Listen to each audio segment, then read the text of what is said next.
Good morning, students. In last video we learned about electric charges, that means electric field due to continuous distribution of charge, electric field due to the point charges அப்படினு system of point charge பார்த்தோம். இப்போ நம்ம பார்க்க போறது பாத்தீங்கன்னா electric field lines. ஓகேங்களா? So electric field vectors are visualized by the concept of electric field lines. So electric field vectors அப்படிங்கிறதே என்ன அப்படின்னு சொன்னால் ஃபீல்டு லைன்ஸோடைய கான்செப்ட்ஸ் வச்சு தான் நம்ம சொல்லுவோம். So they form set of continuous lines which are the visually representation, ஓகேங்களா, visual representation of the electric field in some region of space.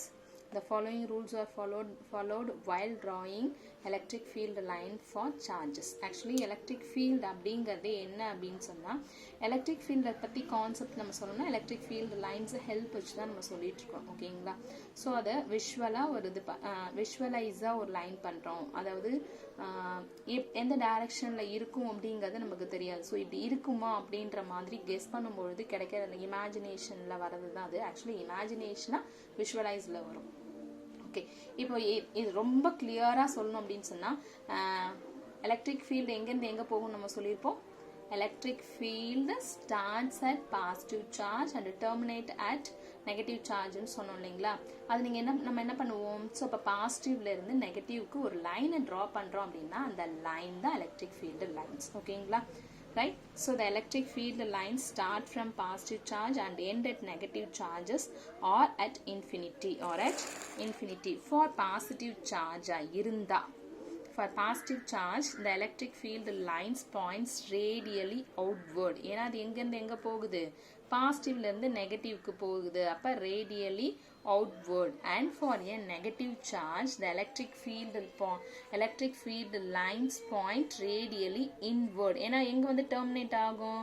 Negative சார்ஜ்ல வந்து முடியும். ஸோ நெகட்டிவ் சார்ஜ்ல வந்து முடியும்னா அப்போ radially inward. ஓகேங்களா? ஸோ இதை தான் நம்ம எலக்ட்ரிக் ஃபீல்டு லைன்ஸ் நம்ம சொல்கிறோம். ஓகே, நெக்ஸ்ட் வந்து பார்த்தீங்கன்னா note that for an isolated positive point charge, ஒரு ஐசோலேட்டட் பாயிண்ட் சார்ஜ் இருக்குது அப்படின்னா அதனுடைய எலக்ட்ரிக் ஃபீல்டு லைன்ஸ் ஸ்டார்ட் ஆகும். இப்போ இங்கேருந்து ஸ்டார்ட் ஆனது இது பாசிட்டிவ் சார்ஜ் அப்படின்னு சொன்னால் இப்போ இங்கேருந்து ஸ்டார்ட் ஆனது எங்கே நெகட்டிவ் சார்ஜ் இருக்கோ அங்கே தான் போய் முடியும்.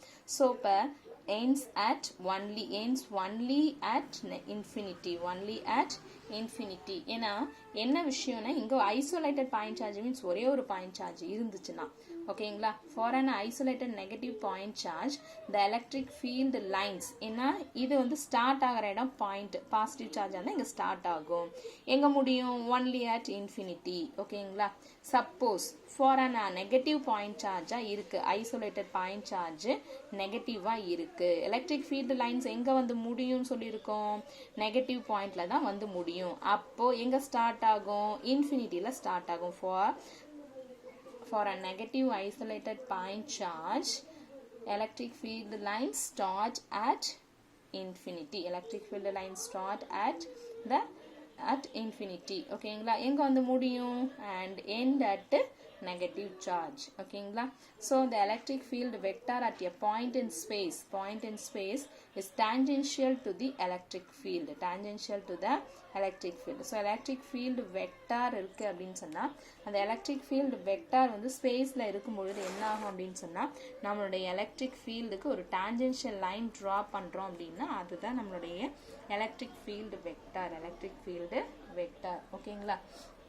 ரைட், நெக்ஸ்ட் வந்து பார்த்தீங்கன்னா இந்த எலக்ட்ரிக் ஃபீல்டு லைன்ஸ் எப்படி இருக்கும்? ஸோ எங்கே ஸ்டார்ட் ஆகும், எங்கே நெகட்டிவாக இருக்கும், ஸ்பேஸில் இருந்து அது டான்ஜென்ஷியல் லைன் அப்படி இதை பார்த்தோம். இப்போ வந்து என்னென்னா எங்கே எப்படி எலக்ட்ரிக் ஃபீல்டு லைன்ஸ் இருக்கும்? ஓகேங்களா? So the electric field lines are denser in a region where the electric field has larger magnitude.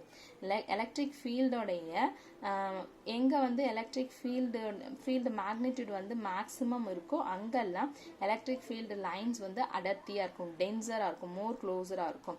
Electric ஃபீல்டோடைய மேக்னிடியூடோட value வந்து லெஸ் அப்படின்னு சொன்னால் நம்மளுடைய number of lines electric field lines வந்து smaller-ஆ இருக்கும் ஓகேங்களா.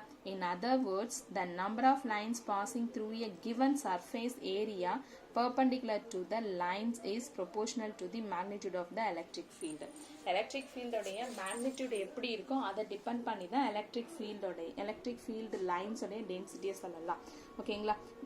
Greater magnitude of electric field இருக்குது அப்படின்னு சொன்னால் அவங்க எலக்ட்ரிக் ஃபீல்டு லைன்ஸும் எப்படி இருக்கும் கிரேட்டராக இருக்கும். எலக்ட்ரிக் ஃபீல்டு லைன்ஸோடைய electric field magnitude of electric field lesser அப்படின்னு சொன்னால் அந்த லைன்ஸும் எப்படி தான் இருக்கும் லெசராக தான் இருக்கும். எலக்ட்ரிக் ஃபீல்டு லைன்ஸும் லெசராக தான் இருக்கும் ஓகேங்களா ரைட். ஸோ அதுக்கு தான் இங்கே பாருங்கள் இது புரியும். ஸோ இப்போ என்னென்னா அது இன்னொரு மாதிரி நம்ம சொல்லலாம். எப்படி சொல்லலாம்னா எலக்ட்ரிக் ஃபீல்டுலேருந்து டிஸ்டன்ஸ் இன்க்ரீஸ் ஆக நம்பர் ஆஃப் லைன்ஸும் டிக்ரீஸ் ஆகும் ஓகேங்களா. எலக்ட்ரிக் ஃபீல்டுலேருந்து நம்ம பிளேஸ் பண்ணக்கூடிய ஆப்ஜெக்டோடைய டிஸ்டன்ஸ் வந்து இன்க்ரீஸ் ஆச்சுன்னா ஃபீல்டு லைன்ஸோட வேல்யூ டிக்ரீஸ் ஆகிடும் ஓகேங்களா. This figure shows that lines from a positive point charge, the magnitude of the electric field for a point charge decreases. Electric field for a point charge decreases. எப்போ point charge decreases as the distance increases. இப்போ நான் சொன்னேன் இல்லைங்களா as the distance increases ஓகேங்களா. so the electric field has greater magnitude. electric field has greater magnitude at the surface A than at B. ஏன்னா A first இருக்கு B செகண்ட்ல இருக்கு. So அப்போ யாருக்கு தான் நம்பர் ஆஃப் லைன்ஸ் அதிகம் போவாங்க Aக்கு தான் when compared to the B. okay. Therefore, the number of lines crossing the surface A is greater than the number of lines crossing the surface B. Note that at the surface B, the electric field lines are further apart compared to the electric field lines at the surface A. Simple-ஆ புரிஞ்சுக்கணும் அப்படின்னு சொன்னா electric field எந்த பாயிண்டில் நம்ம measure பண்ண போகிறோமோ அந்த பாயிண்டில் இருந்துட்டு நம்ம பிளேஸ் பண்ணக்கூடிய சர்ஃபேஸ் ஆப்ஜெக்டோடைய சர்ஃபேஸ் வந்து டிஸ்டன்ஸ் இன்க்ரீஸ் ஆச்சு அப்படின்னு சொன்னால் அதுக்குள்ளே லிங்க் ஆகக்கூடிய எலக்ட்ரிக் ஃபீல்டு லைன்ஸோடது டிக்ரீஸ் ஆகும். டிஸ்டன்ஸ் இன்க்ரீஸ் ஆச்சுன்னா எலக்ட்ரிக் ஃபீல்டு டிக்ரீஸ் ஆகும். டிஸ்டன்ஸ் டிக்ரீஸ் ஆச்சுன்னா எலக்ட்ரிக் ஃபீல்டு இன்க்ரீஸ் ஆகும். பிகாஸ் நம்மளுடைய ஃபார்முலாவே எடுத்துப்போம் is equal to 1/4πε0 Q/r². So distance increase ஆச்சுன்னா எலக்ட்ரிக் ஃபீல்டு டிக்ரீஸ் ஆகும் ஓகேங்களா. Next no two electric field lines intersect each other. அதாவது இந்த பாயிண்ட்ல வரக்கூடிய ரெண்டு எலக்ட்ரிக் ஃபீல்டு லைன்ஸ் இருக்குன்னா அது என்ன ஆகாது அப்படின்னு சொன்னா நெவர் இன்டர்செக்ட் ஒன்று வெட்டாது மீட் பண்ணாது ஓகேங்களா. if two lines cross at a point then there will be two different electric field vectors at the same point. suppose அது மீட் பண்ணுது அப்படின்னு சொன்னா அப்போ அதனுடைய எலக்ட்ரிக் ஃபீல்டு வெக்டார்ஸ் பார்த்தீங்கன்னா டூ டிஃப்ரெண்ட் எலக்ட்ரிக் ஃபீல்டு வெக்டார்ஸாக இருக்கும் ஓகேங்களா right. Next as a consequence if some charge is placed in the intersection point then it has to move in two different directions at the same time. So இப்போ பாருங்க இப்போ இங்கே கொண்டு போய் ஒரு point charge நீங்கள் பிளேஸ் பண்ணுறீங்க இங்கேருந்து ஒரு எலக்ட்ரிக் ஃபீல்டு இங்கேருந்து ஒரு எலக்ட்ரிக் ஃபீல்டு வருது. அந்த எலக்ட்ரிக் ஃபீல்டு என்ன ஆகுது எலக்ட்ரிக் ஃபீல்டு பார்த்தீங்க அப்படின்னு சொன்னால் கண்டிப்பாக டூ டிஃப்ரெண்ட் டைரக்ஷன்ஸில் டிஃபர் ஆயிடுச்சு ஓகேங்களா. Okay then it has to move in two different directions at the same point. அந்த பாயிண்ட் வந்து பார்த்தீங்கன்னா டூ டிஃப்ரெண்ட் டைரக்ஷன்ஸில் அந்த எலக்ட்ரிக் ஃபீல்டு வந்து மூவ் ஆக ஆரம்பிச்சிருச்சு okay. So which is physically impossible.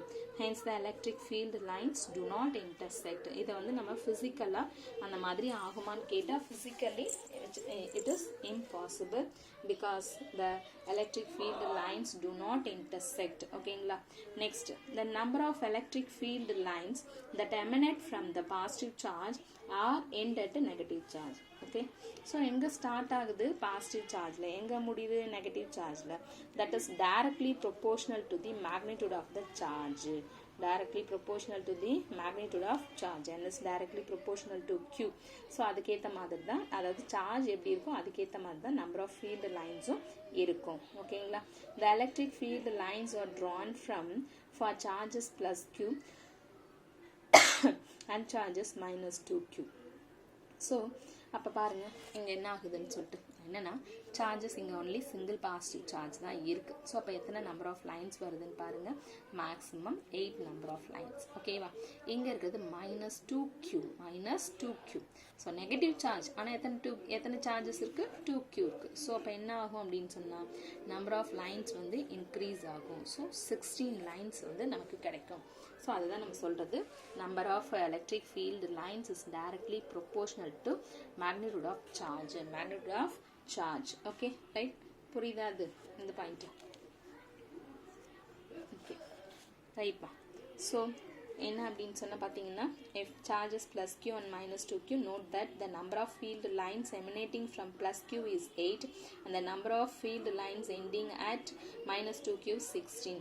Since the magnitude of second charge is twice that the first charge, the number of field lines drawn for minus 2q is twice than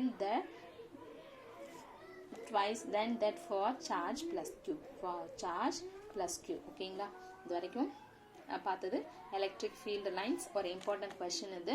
next பார்க்க போகிற topic என்னன்னு பார்த்தீங்கன்னா electric dipole and its properties. Electric டைபோல்னா என்ன பார்த்தீங்கன்னா, two equal QQங்கிற ரெண்டு Q charge and opposite ஓகேங்களா?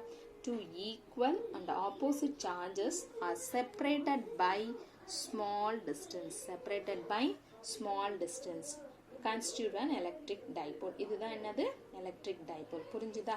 ரெண்டு ஈக்குவல் சார்ஜ், ஆனால் எப்படி இருக்கும்? Opposite magnitude wise equal, sign wise பார்த்தீங்கன்னா ஆப்போசிட்டு எப்படி இருக்கும்? ஸ்மாலர் டிஸ்டன்ஸில் செப்பரேட் பண்ணி வச்சுருப்போம். அப்படி பார்த்தீங்கன்னா constitute an electric dipole. In many molecules the center of positive and negative charge. So இப்போ நம்ம பார்த்தோம் அப்படின்னா நம்மகிட்ட ரெண்டு டைபோல் இருக்குது. என்னென்ன பார்த்தீங்க அப்படின்னு சொன்னால், ஒன்று பெர்மனன்ட் டைபோல் சொல்லலாம், இன்னொன்று வந்துட்டு சாரிம்மா. ஓகே, இப்போதைக்கு இதை பார்ப்போம். So in many molecules the center of positive and negative charge do not coincide. Such molecules behave as permanent dipoles. ஓகேங்களா? அதுக்கான example CO, carbon monoxide, water, ammonia, hydrochloric acid. ஓகேங்களா? ரைட்? சொல்ல புரிஞ்சுதா? என்னன்னா பாசிட்டிவ் அண்ட் நெகட்டிவ் சார்ஜ் வந்து coincide ஆகலை அப்படின்னா அது பெர்மனன்ட் டைபோல்ஸ். அதுக்கான example carbon monoxide, water, ammonia, hydrochloric acid. Okay, next பார்த்தீங்க அப்படின்னு சொன்னால் consider two equal and opposite point charges plus q minus q that are separated by distance 2a. இதை நம்ம எலக்ட்ரிக் டைபோல் சொன்னோம். அடுத்தது electric dipole moment. P vector அப்படிங்கிறது electric dipole moment. இதில் பார்த்தீங்க QR plus vector minus QR minus vector. R plus R minus அப்படிங்கிறது பார்த்தீங்கன்னா position vector of plus q and minus q. ஓகேவா? R plus vector, R minus vector is the position vector of plus q and minus q. Okay, so இப்போ இதில் நம்ம electric dipole moment அப்படிங்கிறத எப்படி define பண்ணுவோம் அப்படின்னு சொன்னால், ஆக்சுவலி அதை எப்படி செய்வோம்? P vector is equal to q into 2d. Any one of the charge. Electric dipole moment is the product of any magnitude of any one of the charge. Product of magnitude of any one of the charge and perpendicular distance. And perpendicular distance is the electric dipole moment. Okay. So பாருங்க, electric dipole moment vector lies along the 2q into ai. The line joining two charges and is directed from minus q to plus q. The SI unit of dipole moment. ஏன்னா q உடைய unit வந்து coulomb and then aங்கிறது distance உடைய unit metre. So coulomb metre. ஓகேங்களா? Right? இது வரைக்கும் உங்களுக்கு புரியும்னு நினைக்கிறேன். The magnitude of the electric dipole moment is equal to the product of magnitude of one of the charges and the distance between them. அதுதான் நம்மளுடைய electric dipole moment. ஓகேங்களா? Right. Though the electric dipole moment for two equal and opposite charges is defined, it is very general. It is impossible to define, and it is possible to define and calculate the electric dipole moment for a single charge. Dipole moment வந்து நம்மளால single chargeக்கு ஈஸியாக calculate பண்ண முடியும். Two positive charges, two negative charges and also for more than two charges. ஈஸியாக single charge பண்ணலாம். Positive to negative and more than two charges easily நம்மளால் calculate பண்ண முடியும். ஸோ அப்போ கலெக்ஷன் ஆஃப் பாயிண்ட் சார்ஜஸ் இருந்துச்சு அப்படின்னு சொன்னால் அதனுடைய எலக்ட்ரிக் டைபோல் மொமெண்ட் எப்படி இருக்குன்னா P vector is equal to summation I is equal to 1 to n qi into ri, qi into ri. ri அப்படிங்கிறது பொசிஷன் வெக்டர். அப்போ என்ன ஆகும், ஆட்டோமேட்டிக்காக 2ai நம்ம போட்டுப்போம், 2ai. ஓகே, ஸோ இதுதான் நம்மளுடைய எலக்ட்ரிக் டைபோல் அண்ட் டைபோல் மொமெண்ட்டோடைய formula. Dipole அப்படிங்கிறது two equal and opposite charges are separated by small distance 2a, and then வந்துட்டு dipole moment P vector is equal to q into 2a. Okay, வெக்டாரில் எழுதும்போது 2ai ன்னு எழுதும், right? இதுதான் அந்த unit வந்து கூலும் மீட்டர். ஓகேங்களா? Thank you students. எலக்ட்ரிக் ஃபீல்டு லைன்ஸு, டைபோல் மொமெண்ட், எலக்ட்ரிக் டைபோல் இது மூணையும் டெஸ்ட் எழுதி போஸ்ட் பண்ணிவிடுங்க.